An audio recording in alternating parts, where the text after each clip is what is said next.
You know, we asked you to do something really specific, which is writing a song to celebrate this street. What was that process for you? I mean, was it welcome? Was it difficult? And then where have you gone with it? Well, we're still in the process of refining it, but my collaborator Barry Kleinbort and I are working on something that sort of honors the nostalgia of looking back and also perhaps the dreams that have yet to be realized on the Grand Concourse in terms of the current generation and future generation. That's a very general sense, and I'm sure it'll become a little more specific in the song. But we're definitely going for almost a feeling of wandering and this, a nostalgic look back on the history of the street. And it's a complicated place when we walk along there, because what we see is this combination of beautiful old deco buildings covered in graffiti and a kind of image of a past, a very decorous but energetic past, and a question of what's happening next. It isn't as if we're walking along, Beacon Street or something like that in Boston, where we have old architecture which is kept really well. Here there's this like a promise going on here. We're also we're concentrating on remember the fountain that sculpture? Oh yes, that would be the best thing. That's to me was a marvelous story. Yeah, and we're looking at that as well as sort of an analogy for that neighborhood. In that marvelous long series that Ken Burns did about New York, the great fountain was the focus of it. Yeah. The great fountain in Central Park. Yes. The Bethesda.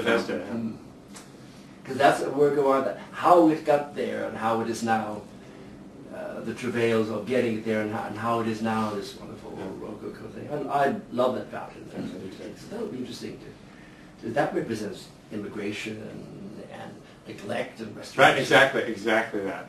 That we're looking at that was marvelous. Beauty restored, that was led to go derelict for a while. And Steve, Joseph hasn't performed at Wave Hill yet, but you have. Twice? Twice. Yeah. No, and actually you've been up there as, as someone just partaking. I'm a great proselytizer for that place. Sadly, it's not known by enough people, and I'm doing my best.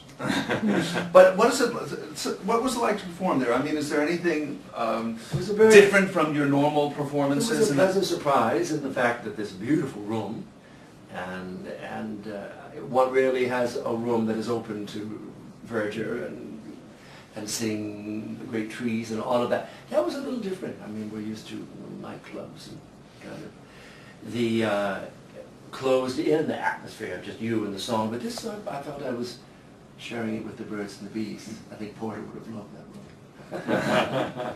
But no, I loved that the audience was so receptive.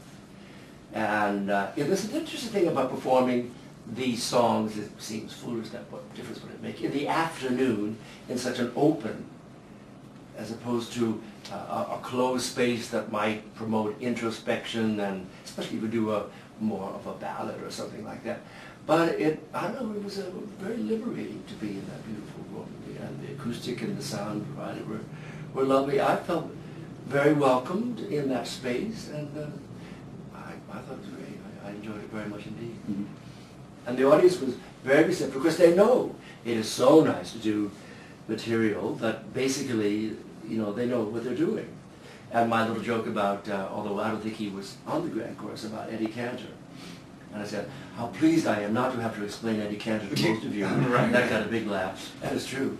Well, after your first concert, someone came up to me and said that it was so fine. She said, but I'm so sorry he didn't do any of the old songs. And I said, oops.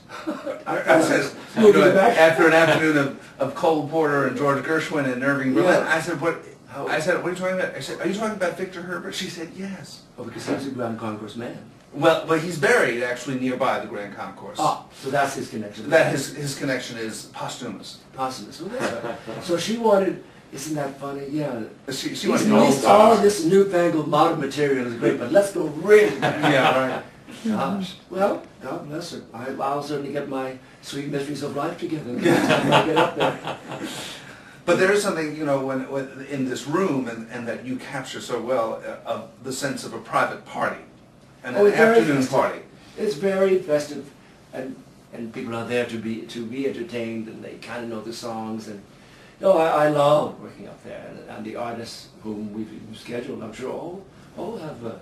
That's why I'm very pleased to have my kind of name presenting them, and we talked about which ones would work up there, and they've all loved it. Yeah. What's not to love? It's As they say, what's not to love?